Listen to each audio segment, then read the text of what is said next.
I'm here with Dan Martin at Rustic Canyon Driving Range and the Dan Martin Golf School. We just heard from Dan in this week's podcast, number 752, about Rustic Canyon, but we also heard about the Pro, and we're really lucky to have Dan here with us right now, and he's going to show me how to use the Pro to get a better groove in my swing. Well, welcome, Dan. Good to see you. Likewise. Glad we could we fit are this in. so totally socially distanced. Yep. That we're shooting both of these from my phone. Yep, this is a unique experience. It's kind of like a Zoom with a camera in the middle. Exactly. But we're also live at the same time. So thanks for the introduction. This is the Pro, very, very simple device. And there's multiple uses for this without the grip and with the grip. So oftentimes I have people take the grip off, but just going to start with the basics of it, or the kind of ultimate intention is to be able to swing this without it forming any angle between the grip and the rope. And what plagues, I'm going to go with 99% of golfers, is that their relationship with the golf club is such that they're always trying to propel the mass, or they're trying to control the weight of the club head or the club face, which creates distortions in a swing. And so the Pro is a way of detecting things that are often unseen and unfelt by making the components align in the swing. So here's a quick demonstration. If I'm not very good at this, or generally when people learn this, the first thing they'll do is they'll start to bend the grip and the rope here. They're going to try to apply like a torque or a leverage force to the club, and so it doesn't stay straight for the whole thing. So these would be very bad swings. Players that are very wristy tend to bend it a lot and try to use their hands a lot. So as you learn to tame your hands and you learn the process here, you learn how to swing this, so you're transmitting velocity from each body segment, from the hips to the thorax to the arms to the Pro, and we know it's not distorted if it's staying in line. So what I'm probably making look very easy there is actually takes quite a bit of skill to get through your brain to understand how that all works. But the value in doing that is, first of all, you start to eliminate casting, and a lot of the power leaks in golfers come from casting force. In fact, I'd say that's probably the number one thing that happens. And casting can show up early, it can show up down late, it can show up anywhere. But anytime you try to maneuver the club head's weight through the through the shaft, you end up distorting the swing.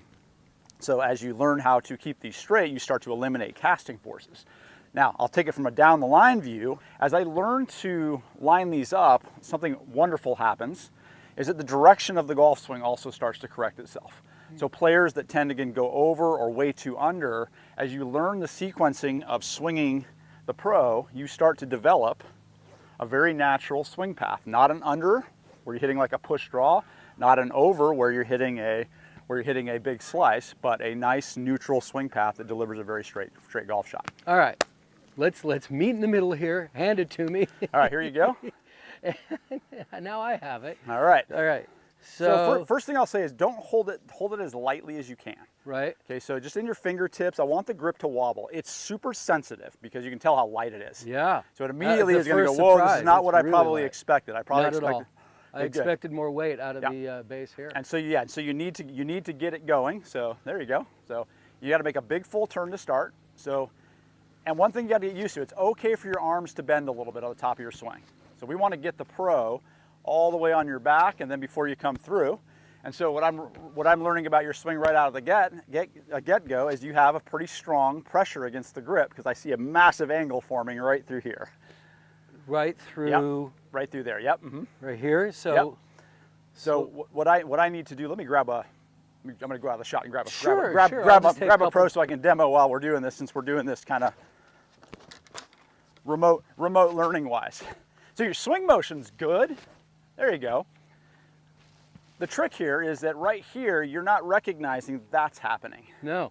So, and now part of learning this is that I have to discipline myself to the point where I need to relax my hands and almost let it fall out of my hands. Because I want to start to feel, what does the swing, or what does the golf club actually want as it picks up energy from my arms? It wants to lag, and then it wants to swing when the arms start to slow down. So anytime you're gripping that really tight, you're actually interfering with that force. And so to learn, we need to stop looking at the ground, and we need to start looking back here so we can start to learn how to do this.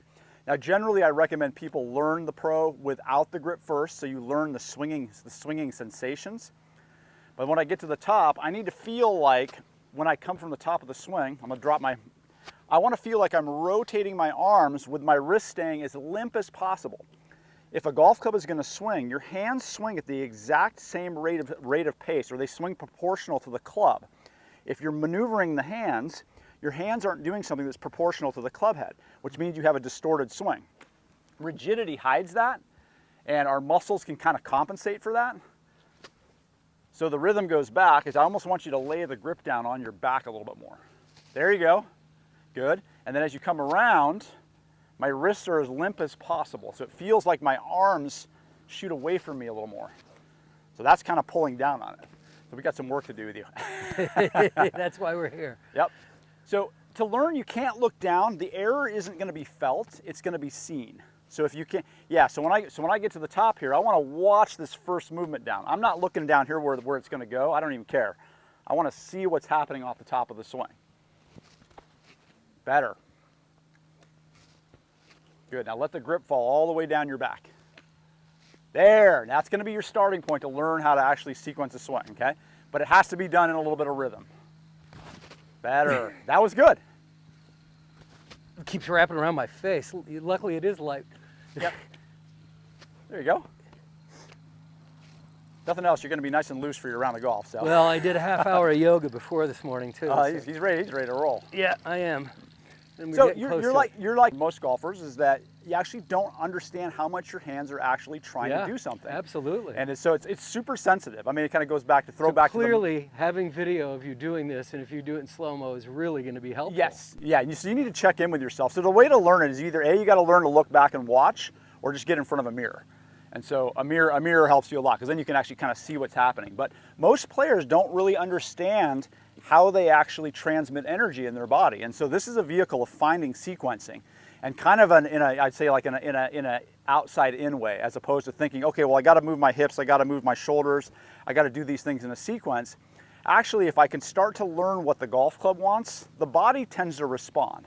Hey, you can win one of these on Golf Smarter. Listen to Golf Smarter episode 752. Hear Dan explain it fully, and then go to golfsmarter.com and sign up so you can win one for yourself. If not, go to swingthepro.com and get your discount with the checkout code GolfSmarter. Dan, thanks so much. You're very welcome, Fred. Enjoy your round today.